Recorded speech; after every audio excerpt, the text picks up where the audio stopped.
Hey guys, this is Joseph Brooks, your favorite music mentor's music mentor. Today I want to talk to you about an element that's really important here in the music industry, in the music business, and that is royalties.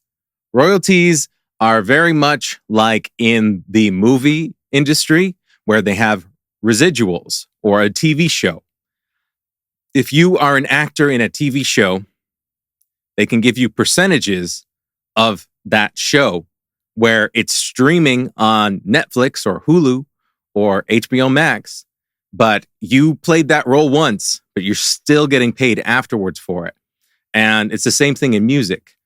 If you have points on a record, if you have royalties, you have a percentage of ownership on the back end of the record where you either own part of the publishing or the sound recording, and that can continue to monetize over time, where maybe you get paid an upfront fee for your work on the song, but you also can be getting paid even after that as the song gets more streams on Spotify. It's getting collected by a performance rights organization. There's a few different companies out there that collect royalties, like Sound Trust or Sound Exchange and Song Trust.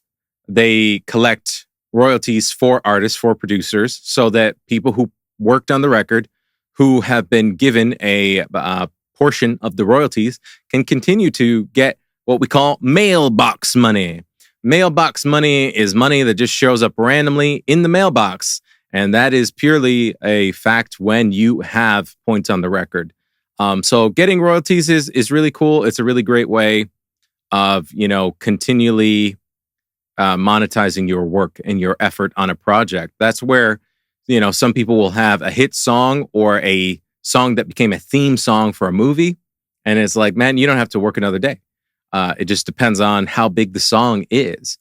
One song can be worth a couple of bucks, or one song could be worth millions and millions of dollars. That's why making music is a very diverse space to be in. But don't let anybody tell you that music is not worth anything. Music is worth billions and billions and billions of dollars every single year. It's a huge, thriving industry. Everybody needs music for TV and video games and movies and just for casual listening on the radio or wherever.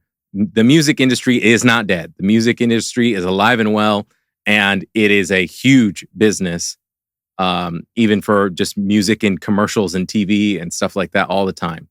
And royalties are a big part of that. So where royalties are valuable is when the artist is valuable. If the artist is big enough or if the artist is popular enough.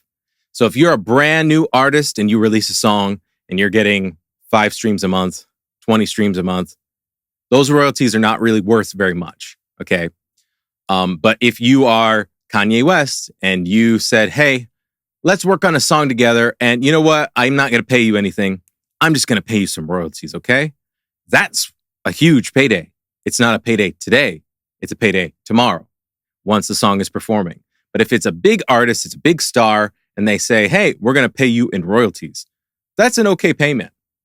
But if you're a brand new independent artist and you're getting streams and you just have even at 5,000 streams a month, okay, you're doing anything less than 50,000, 100,000 streams per month as an independent artist, those residuals, those royalties are probably not going to amount to a whole lot.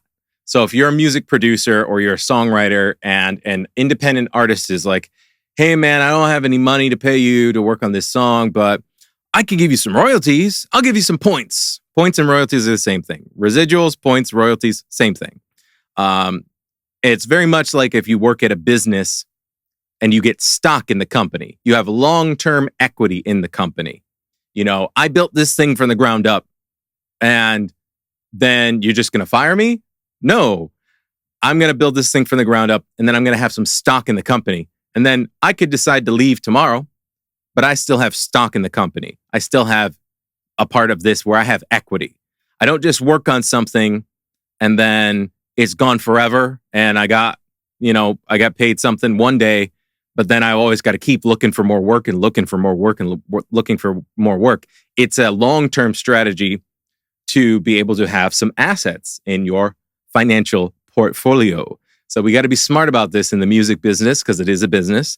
You got to know what you're doing with your money and how to follow that up. So when you're making agreements with producers, songwriters, anybody who's working on your music, these are the factors that come into play with royalties. But it's really important for an independent artist who's just starting out to know that the promise of, hey, bro, let's do 50-50. I don't have any money right now, but like I'll do 50-50 with you. 50-50 isn't worth a whole lot when you're an unknown artist.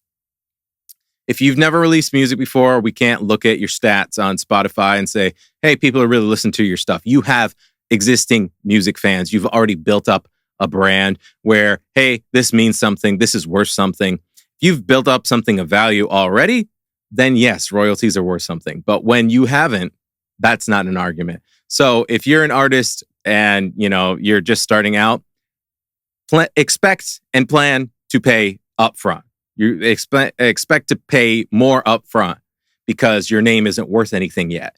When your name is worth something, you can negotiate. You can gamble like that. You can say, hey, this producer wants to work with me, but you know what? I'm me. I'm Drake. I'm Kendrick Lamar.